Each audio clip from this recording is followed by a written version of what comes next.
Did you know that the smallest republic in the world is a tiny island in the Pacific called Nauru? Yes, that's right. Nauru, a small dot on the world map, has the distinction of being the world's smallest republic. Tucked away in Micronesia, it's a hidden gem waiting to be discovered. Now, let's talk geography. Nauru is located in the Central Pacific, slightly south of the equator. It's about halfway between Hawaii and Australia, so it's definitely off the beaten path. But in this isolation lies its charm. The entire country spans a mere 21 square kilometers. That's about 1/10 the size of Washington, D.C. This petite island nation is not just a republic, but an independent one at that, making its own rules since it gained independence from Australia back in 1968. Quite impressive for a country that you could walk around in a day, wouldn't you say? Now, what sets Nauru apart from other small nations? Well, it's all about what lies beneath the surface. You see, Nauru is incredibly rich in phosphate, a mineral used in fertilizers. This phosphate comes from guano, or bird droppings, which have accumulated over thousands of years. Yes, you heard that right. Bird poop made Nauru rich.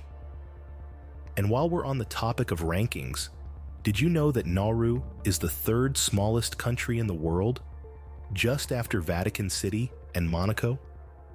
Despite its small size, it's packed with uniqueness and charm, from its phosphate-rich soil to its fascinating history and culture.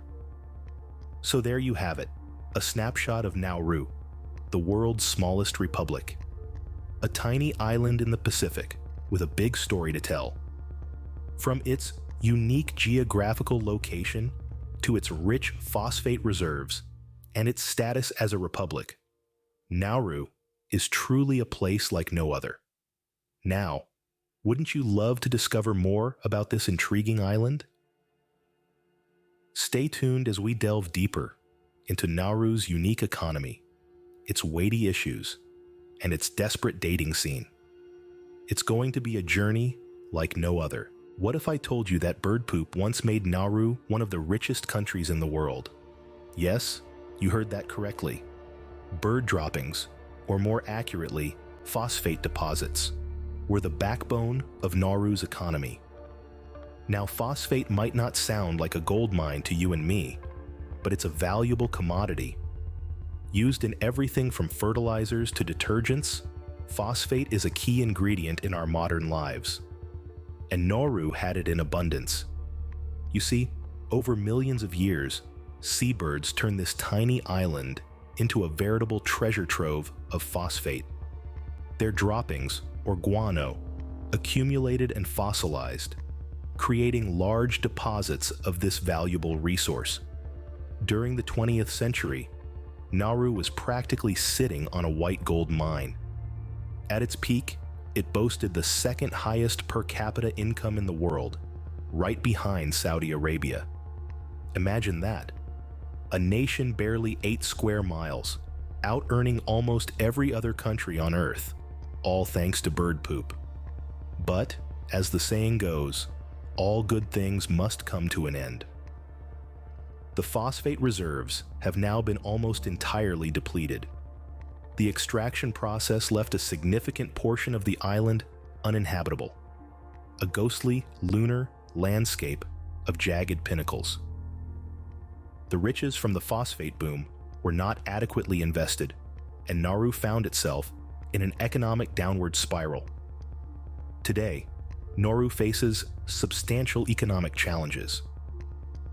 With the phosphate reserves exhausted, the country has had to seek alternative sources of income.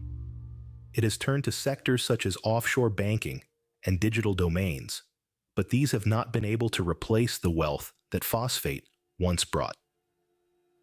So, what's next for Nauru? It's a question that the island nation grapples with every day. But one thing is for sure, Nauru's economic journey, from seabird droppings to a phosphate boom, and then to economic hardship, is a tale that is as intriguing as it is cautionary. From bird poop riches to economic challenges, Nauru's story is certainly unique. Did you know that Nauru holds a less than flattering record, the world's highest level of obesity? Yes, my friends, this tiny island nation of Nauru, surprisingly, is grappling with a weighty problem. Nauru's obesity issue is a complex one, rooted in a blend of historical, cultural, and economic factors. It's important to note, it's not about a lack of self-control or discipline. For decades, Nauruans enjoyed a high standard of living, thanks to their phosphate-rich land. But as the phosphate reserves dwindled, so did the nation's wealth, leading to a shift in lifestyle and diet.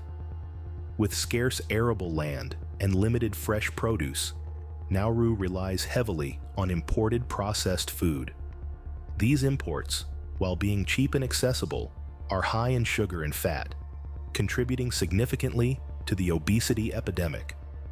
Traditional activities, which included fishing and gardening, have been replaced by more sedentary occupations, further exacerbating the issue. The effects of this obesity crisis are devastating. Nauru has one of the world's highest rates of type 2 diabetes, a disease closely linked to obesity. About 4 out of every 10 adults in Nauru are diabetic. The healthcare system, already strained by limited resources, struggles to cope with the burden of treating chronic diseases. Sadly, this health crisis also has a social cost. The life expectancy in Nauru is significantly lower than the global average, and many young Nauruans face a future overshadowed by health issues. But it's not all gloom and doom. The government of Nauru, along with international health organizations, is making efforts to combat this issue. They're promoting healthier lifestyles, encouraging physical activity, and trying to improve the availability of fresh food. It's a long and uphill battle, but one that the resilient people of Nauru are willing to fight. Despite the sunny beaches, life in Nauru isn't always a beach party.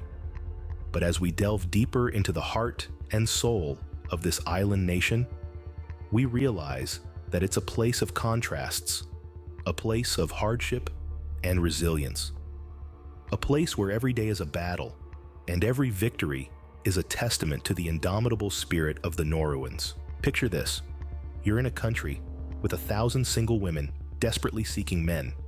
That's Nauru for you. Welcome to the intriguing world of Nauru's dating scene.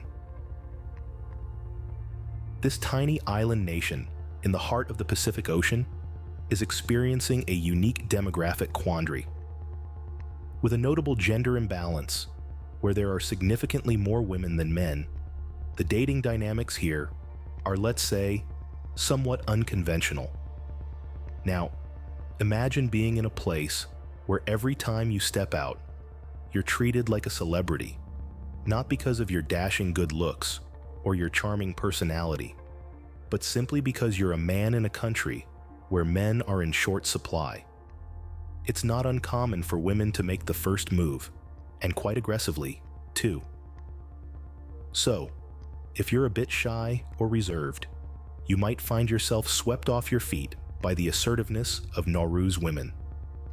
The gender imbalance is so significant that it has led to some interesting cultural adaptations.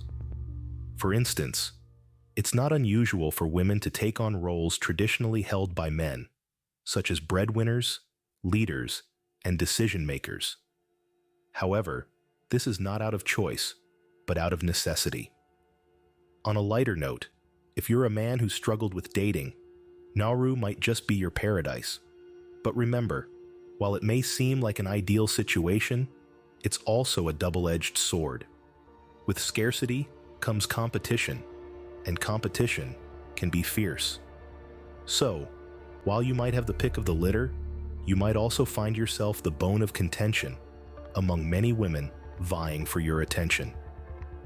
This rather peculiar situation has led to a dating scene that's as desperate as it is competitive.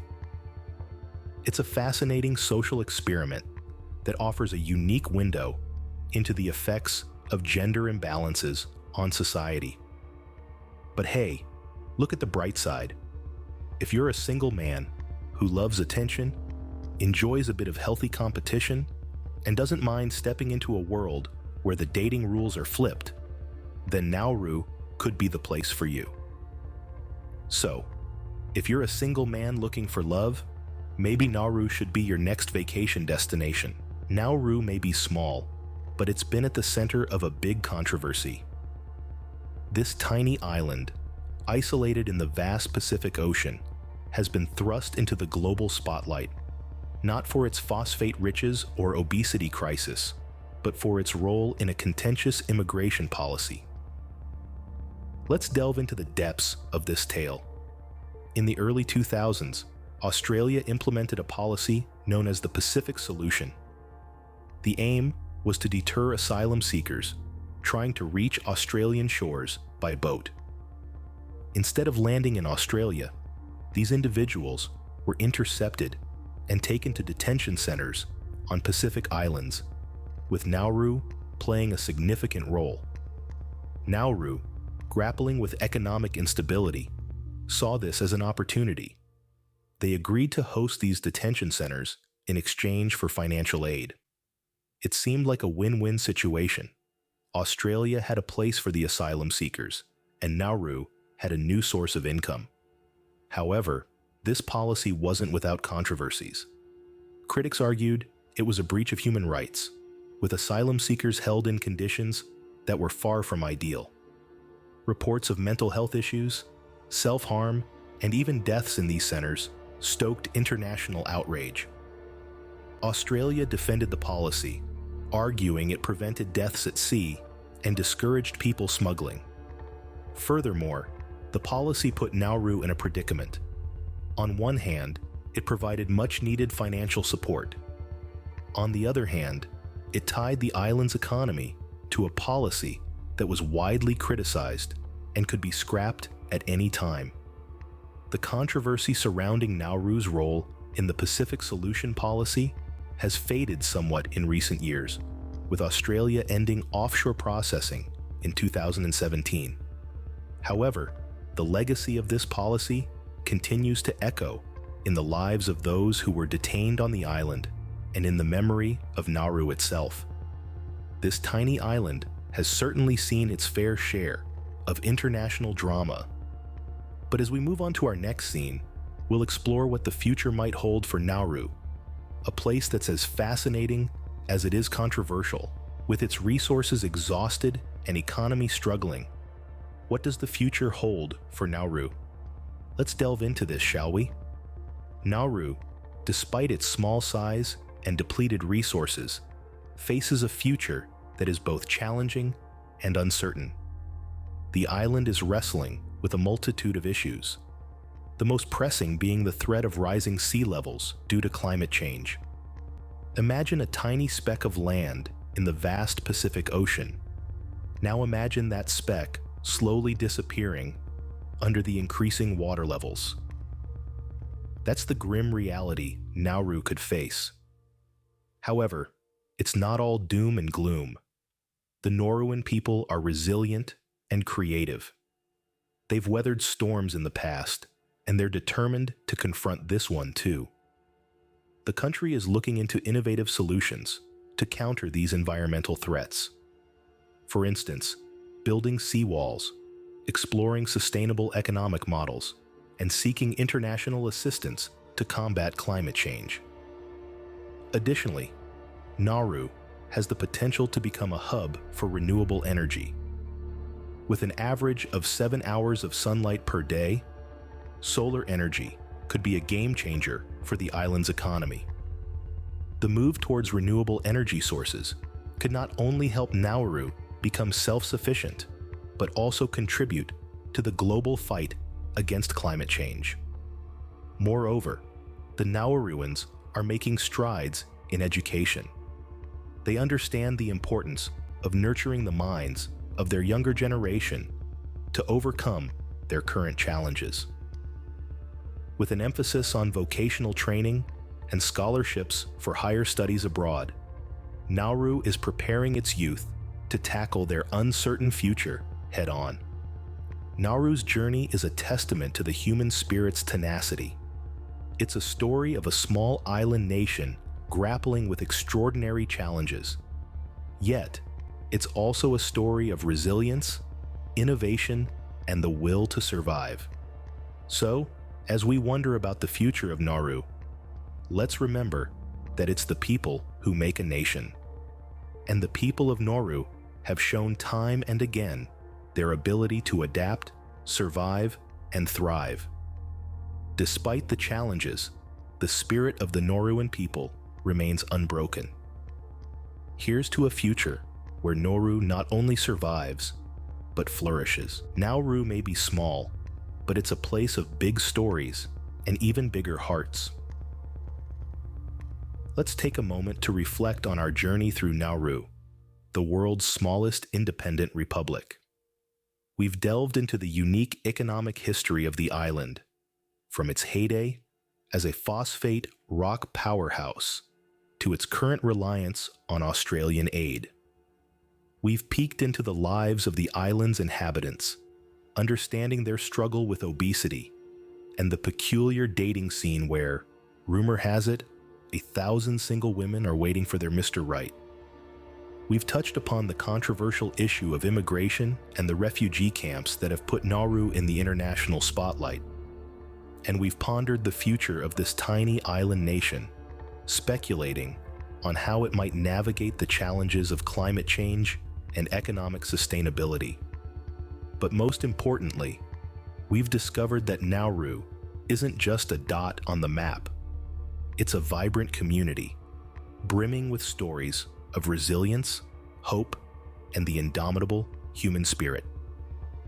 From its unique blend of Micronesian, Polynesian, and Western influences to its warm and welcoming people, Nauru serves as a reminder that even the smallest places can leave the biggest impressions. And let's not forget about the humor, the quirky facts that make Nauru uniquely Nauruan, like the fact that there are no traffic lights on the island, or that you can walk around the entire nation in less than a day, or the peculiar local law that makes it illegal to own a pet dog in certain areas. So, as we draw this journey to a close, let's celebrate Nauru for what it is, a testament to the resilience of humanity, a reflection of our complex world, and a beacon of hope for the future. So the next time you're looking at a map, don't overlook this tiny dot in the Pacific. Nauru is waiting to surprise you.